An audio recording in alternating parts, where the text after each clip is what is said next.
got a working reverse light. Took and added, basically bought a new socket and just stole the insides out of it.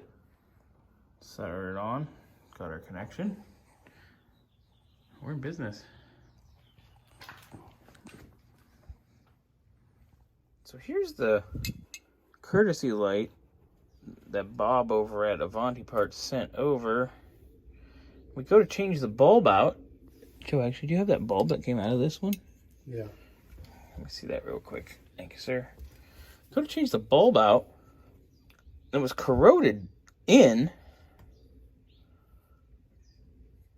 So when we went to go release it, instead of the springs, because they're corroded all to hell, pushing down to let us pop this out, it just blew the backside right out of the light socket. So, Bob, you sent us junk.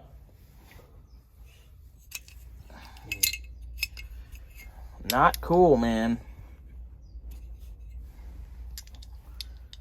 Chasing the horn on the Avanti. Down yonder here at the rag joint, we checked for continuity to make sure that the ground has correct contact, and it does. You just do it bolt to bolt, 180 degrees out. The bolt's on the steering column side, not the box side. So we have continuity there, so the hunt continues.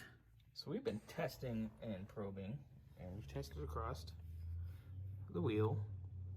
I had Joe hold it here on the brass, and I had my other probe here and hit the horn button, and it worked.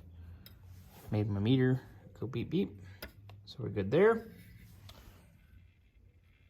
Tested in here. There is our continuity issue. This little guy.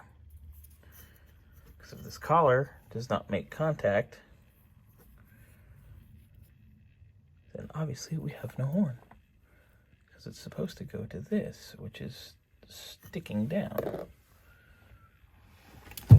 Oh, everything's falling.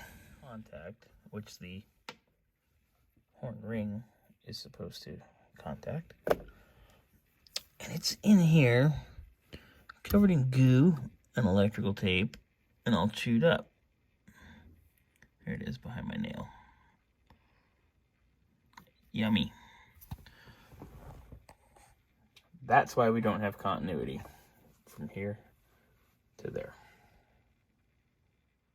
So back here on Joe's Avanti, I've got the exhaust flange apart on the passenger side because we had an exhaust leak there, if you remember. It had some fiber gaskets, 2 and 2, stacked on either side of this. But the spacer, you can see that crack. It's been welded up. And actually it was a halfway decent job, to be honest. But we have the correct gaskets from Felpro. Gonna put those in. Got 2 new nuts. We're gonna be good to go. So we had some nuts. As you can see, that forwardmost stud, it actually broke off on removal, but luckily it broke at the very end when the nut got stuck. So it had threads left. It's good to go. Let's move our fresh gaskets in. Should be nice and quiet.